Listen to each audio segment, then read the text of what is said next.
नमस्कार। न्यूज़ 18 राजस्थान के विशेष प्रोग्राम नारायणी नमोस्तुते में आपका स्वागत है, अभिनंदन है। आज नवरात्र का 7वां दिन है। भगवती कालरात्रि की आराधना का आज का दिन है।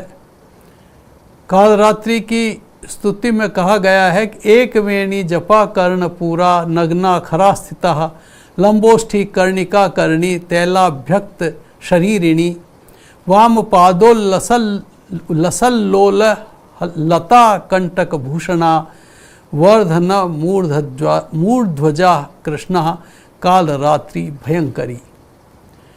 भगवती दुर्गा की 7वीं शक्ति कालरात्रि के नाम से जानी जाती है। इनके शरीर का रंग घने अंधकार के समान एकदम काला है। सिर के बाल बिखरे हुए हैं। गले में विद्युत की तरह चमकने वाली माला है। इनके 3 नेत्र हैं। ये तीनों नेत्र ब्रह्मांड के सदृश गोल हैं कि बहुत गोल गोल बड़े गोल गोल नेत्रों वाली हैं।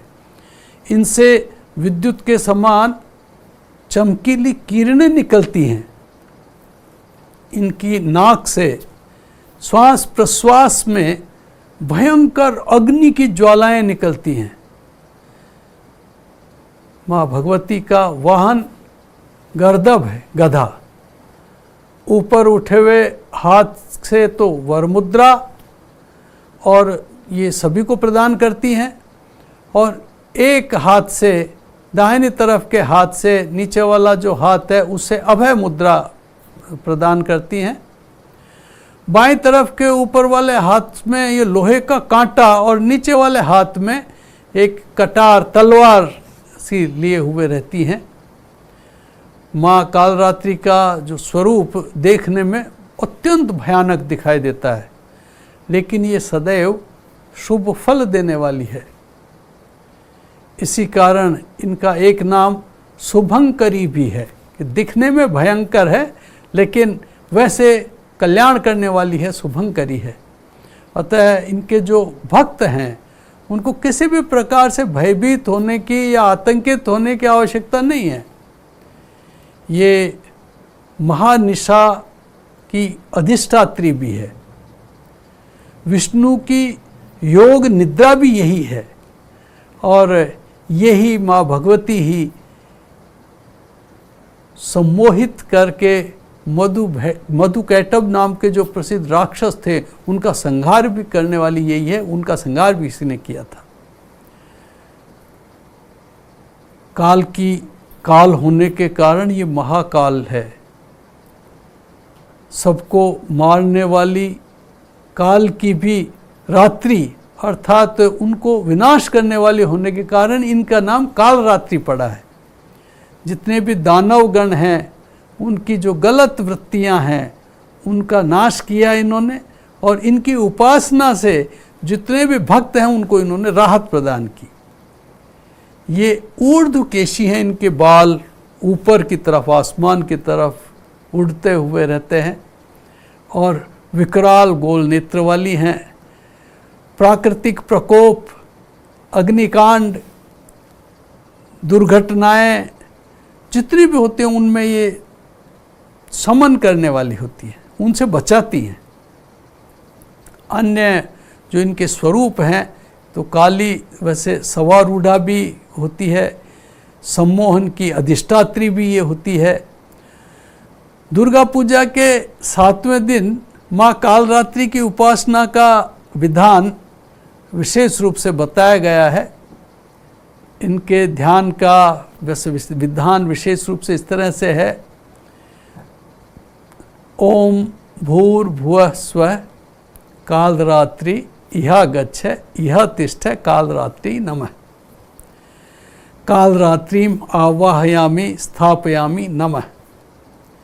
पाद्यादिभिः पूजनम विधाय चंडिकां चंडवीरां चंडमायां रक्त बीज प्रभंजनीं ताम पूजनम च देवेशीं गायत्रीं पूजयाम्यहम्।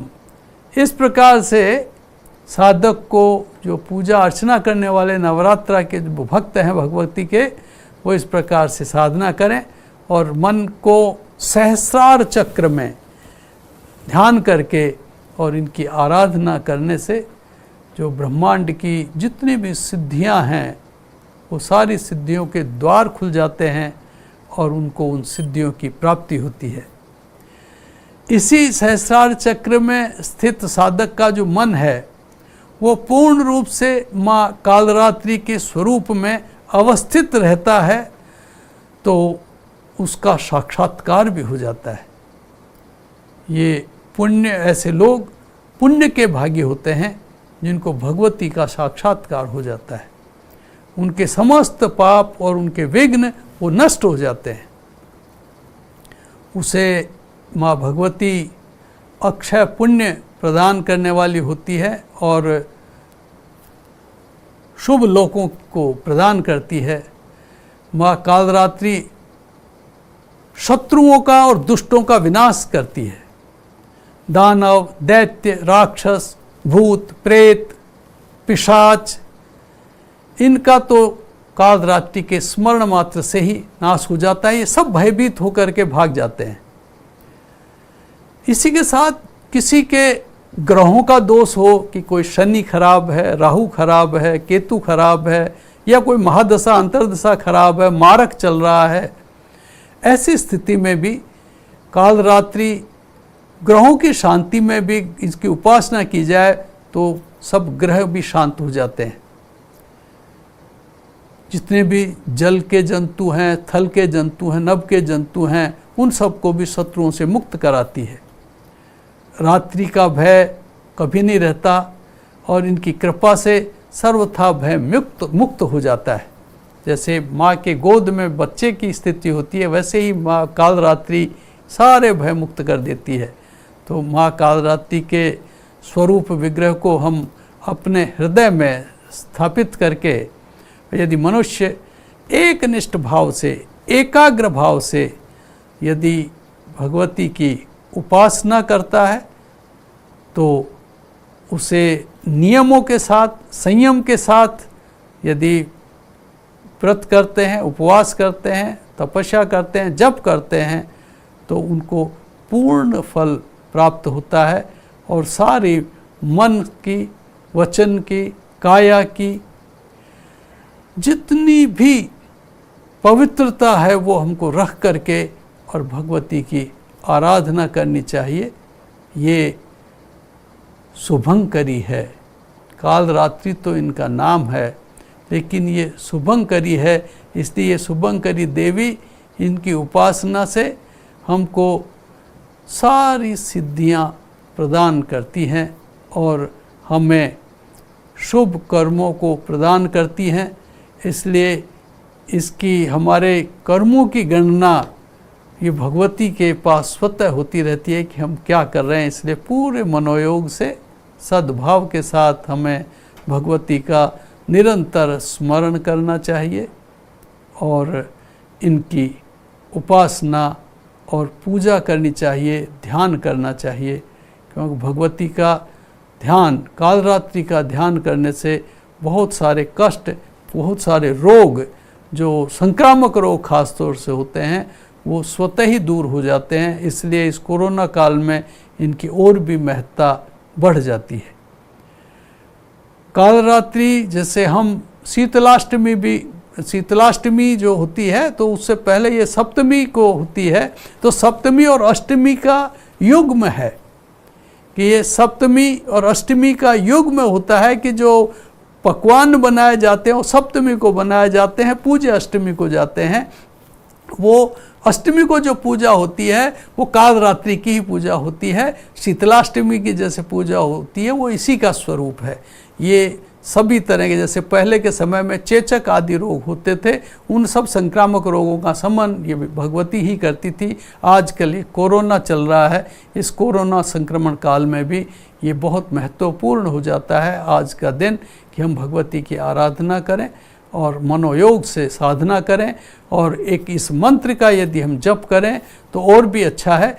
ओम ह्रीम क्रीम में स्वाहा, इस मंत्र का यदि हम 1 माला, 5 माला, 11 माला जप करें या फिर चंडी पाठ करें हम संपुट के साथ, तो भगवती की हम पर कृपा होगी और जितने भी हमारे कष्ट हैं और इस महाकष्ट के समय में ये हमें रोग मुक्त शोक मुक्त करके सुख शांति और समृद्धि प्रदान करेगी।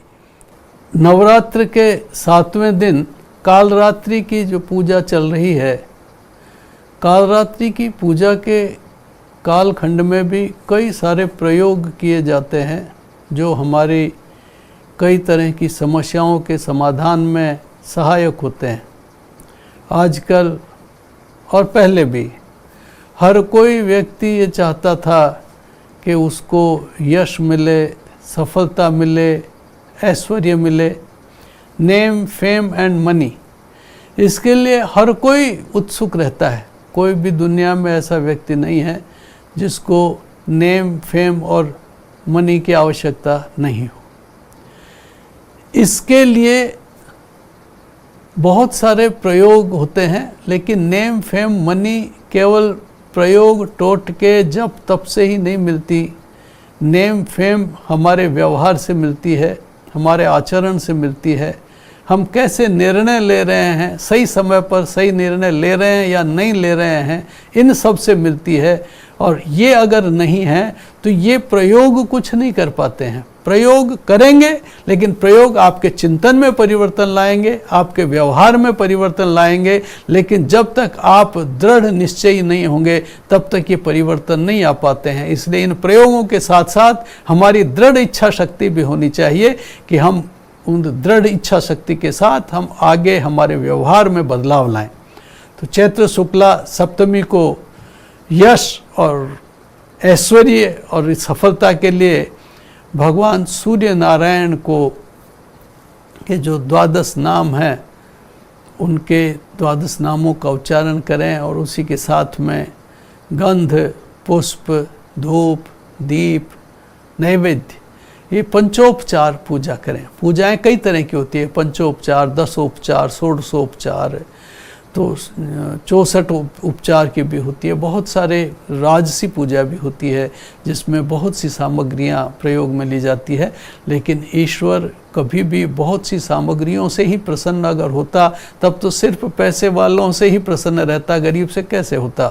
लेकिन प्रभु सामग्रियों से प्रसन्न तो होता है, वो प्रतीकात्मक है, लेकिन भावों से प्रसन्न होता है। और यदि हमारे सद्भाव हैं तो वो जरूर प्रसन्न होते हैं। इसलिए ऐसी स्थिति में पंचोपचार पूजा, जो न्यूनतम सामग्री चाहिए, धूप दीप नैवेद्य, उनको लेकर के और सूर्य के निमित्त 108 आहुतियाँ देनी चाहिए।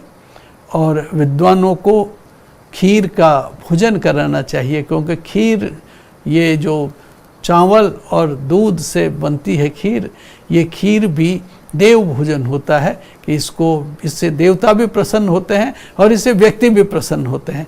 इसलिए ये भोजन करा करके और फिर स्वयं भी एक समय भोजन करें। भोजन जब एक समय करते हैं तो उसमें व्रत रहने चाहिए। केवल एक समय भोजन कर दिया और आहुतियाँ दे दी, बाकी फिर हमारे और कार्य करते रहे या इधर उधर के गलत सही काम करते रहे, ऐसा नहीं। व्रत का मतलब होता है कि पूरे नियम मर्यादाओं में रहना चाहिए। तो ऐसे व्यक्ति को आयु, आरोग्य, ऐश्वर्य, यश और समृद्धि की प्राप्ति जरूर होती है। इसी के साथ में एक और भी प्रयोग आज के निमित्त किया जा सकता है। जैसे प्रतियोगी परीक्षाओं में सफलता के लिए साक्षात्कार होता है, उनमें चयन के लिए, रोज़गार प्राप्ति के लिए, क्योंकि ये प्रतियोगी परीक्षा, साक्षात्कार, रोज़गार तो आज की बहुत बड़ी समस्या है और ख़ास तौर से इस कोरोना काल में तो ये प्रमुख समस्या बन गई है। अब ये कैसे रोज़गार प्राप्त करें, या ये रोज़गार प्राप्त इन टोटकों से ही हो जाएगा, ऐसी भी बात नहीं है। ये आपकी चित्तवृत्ति में, आपकी निर्णय शक्ति में परिवर्तन ला सकता है और उसके बाद आपको प्रयास तो करने ही पड़ेंगे। तो ऐसी स्थिति में एक सुपारी को मोली से लपेट देना चाहिए, चारों तरफ से उसको मोली लगा देनी चाहिए। मोली बहुत पवित्र धागा होता है और उसको लपेट करके और फिर पूरी जब सुपारी ढक जाए तो उसको फिर केसर, चंदन, कपूर, इनका एक चंदन तिलक बना करके और फिर उसको पूरा लेप कर दें। उसको पूरे जो सुपारी है उसको पूरा लेप कर दें, चारों तरफ उसके लगा दें, और उसके बाद में फिर नागरबेल के डंठल वाला जो पान है उसके ऊपर उसको विराजमान कर दें, और सप्तशती का, दुर्गा सप्तशती के पूरे 13 अध्यायों का पाठ करें।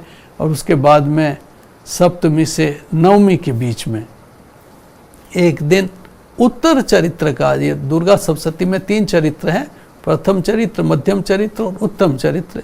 तो उत्तम चरित्र का पाठ करें, उत्तम चरित्र के 11 पाठ करके, और उस सुपारी को वो एक गणेश, बुद्धि के गणेश के रूप में वो हो जाती है। उसको हमारी जो स्टडी टेबल होती है, लाइब्रेरी होती है, उसके एक हिस्से में पुस्तकों के मध्य में उसको रखें। तो उससे कार्य के प्रति, अध्ययन के प्रति उत्साह बढ़ेगा, और वो उत्साह यदि आपको बढ़ेगा तो उससे कहीं भी साक्षात्कार में या परीक्षा में चयन की स्थिति होने की और रोजगार प्राप्ति की स्थितियां जरूर बनेगी। साथ ही कालरात्रि के संदर्भ में ये भी विशेष है कि इसी को हम जो लौकिक भाषा में शीतला देवी भी कहते हैं, ये रोग और शोक से भी मुक्ति दिलाती है। शीतला पूजन करते हैं। पहले के समय में जब चेचक हुआ करती थी तो चेचक के समय भी ठंडा भोजन, इसका भोग लगाया करते थे, और फिर शीतलाष्टमी का पूजन भी किया जाता था। आजकल तो चेचक मुक्त हो गया है संसार, लेकिन रोग मुक्त आज भी नहीं हुआ है। वो रोग कई तरह से, कई विकारों के साथ में कई तरह से बन करके आते हैं। जिस प्रकार से आज ये महामारी है, वैसे ही पहले के समय में चेचक हुआ करती थी। कालरात्रि के संदर्भ में है कि ये रोग का प्रशमन करने वाली भी है, इसलिए कालरात्रि के संदर्भ में यदि हम रोगी को दुर्गा सप्तशती के 4th अध्याय को यदि हम सुनाएं, उसके यहाँ CD से या कोई भी कैसेट लगा करके, या कोई पंडित उनको सुनाए, वो स्वयं सुने या स्वयं पाठ कर सके तो स्वयं पाठ करे, तो ऐसी स्थिति में उनको रोग मुक्ति की स्थितियाँ जरूर बनती हैं। क्योंकि ये कालरात्रि सारे रोगों से, शोकों से दूर करने वाली है। ये दिखती विकराल रूप में है, लेकिन ये सब के लिए सौम्य स्वभाव और सारे शुभ अवसर प्रदान करने वाली है। इसलिए कालरात्रि की पूजा नवरात्र में बहुत महत्व रखती है। आज बस इतना ही। नमस्कार। कल फिर हाजिर होंगे अगले नवरात्र के साथ।